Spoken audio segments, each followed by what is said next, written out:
Welcome back to the online sessions on DCCN. We have completed around 80 to 85% of the syllabus. So we are done with the basic communication model. The communication model contains the source computer or a source terminal or a source terminal, source computer or a workstation, and that is connected to basically a modem, and modem is connected to the router, and a router is simply connected to the telephone network or an internet cloud, and the reverse is going to take place at the destination site. So you normally going to have a router and a modem, and then next you normally going to have the destination computer or destination terminal, destination device, or whatever it is. So that is what the basic simple communication model we normally going to have. And in this model we are going to have the both wired and wireless communications is normally supported by the data communication model.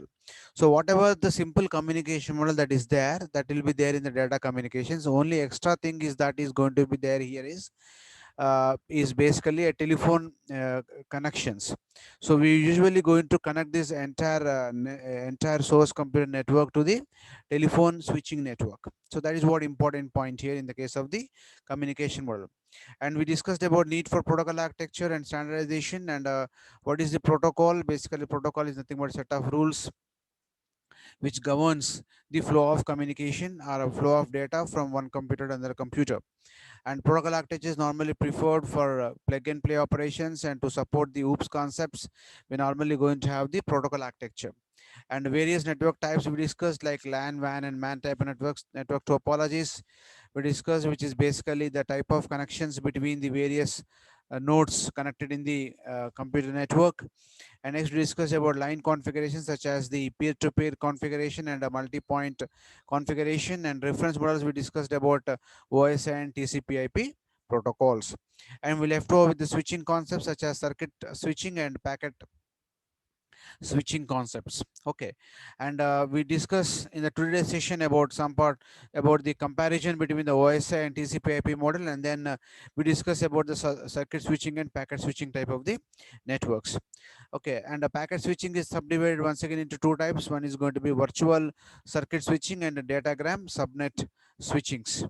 And one more type of network is going to be called as X.25 type of the network.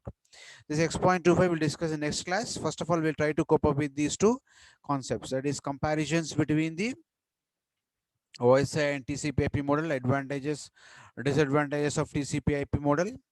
Okay, and then the switching concepts such as circuit switching and packet switching type of the uh, switchings which is going to exist between source computer to the destination computer while transmitting the data from one computer to another computer. We use switching concepts. Okay. So first we go with advantages of TCP/IP model. The advantage of TCP/IP model is that it best suits to the application of the data communication. So therefore the corporate people are normally going to really incorporate TCP/IP directly in order to establish communication between various computers in their industries. That is what one of the advantage. So it best suits to the practical applications. Therefore, it is normally used for data communications directly without concerning about the OSI protocol stack. So that is the greatest advantage, simplest advantage which we normally going to have it here in the case of the TCP/IP model. So this TCP/IP layer, this particular TCP/IP approach allows the internet layer to provide a data transfer service that is transport that is transparent in the sense of not depending on details of underlying networks. So the advantage is that in the internet communications, there are going to be many types of networks interconnected. What is internet? It is network of networks. Different types of networks are interconnected in the case of the internet working. So since different types of networks are interconnected, are simply interconnected, so that means here this particular layer is normally going to provide a data transfer service that is transparent in the sense of not depending on the details of the underlying networks. It does not depend on the details of the underlying networks. It can be really That means the underlying network, the technology used in the underlying network and the hardware used in underlying network can be different for a data transfer service that can be provided by the data communication system. So that becomes very easy in the case of the TCP/IP layer, TCP/IP layer, because of the internet layer which is there in the TCP/IP protocol stack. That is what another advantage that we normally going to have. So these three are the major advantages of TCP/IP protocol stack. Then there are certain drawbacks of TCP/IP protocol. Let us try to discuss about them.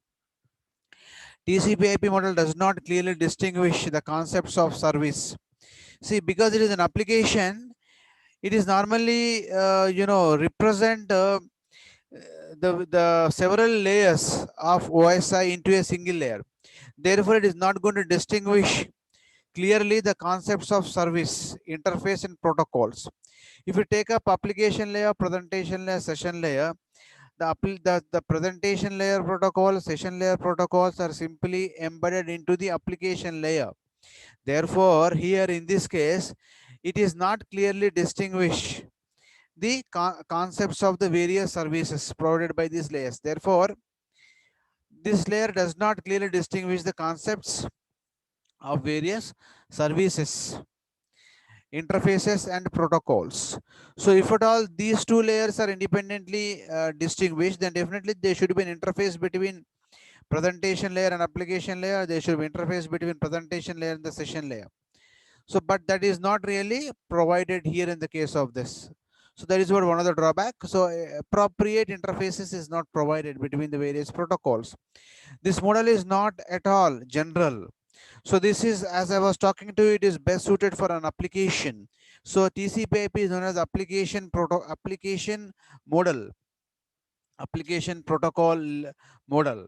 So therefore, this model is not at all general. That means it cannot be applied to any other kind of the applications. It is not uh, general purpose protocol stack. It is going to be application specific protocol stack. It is going to be an application specific protocol stack.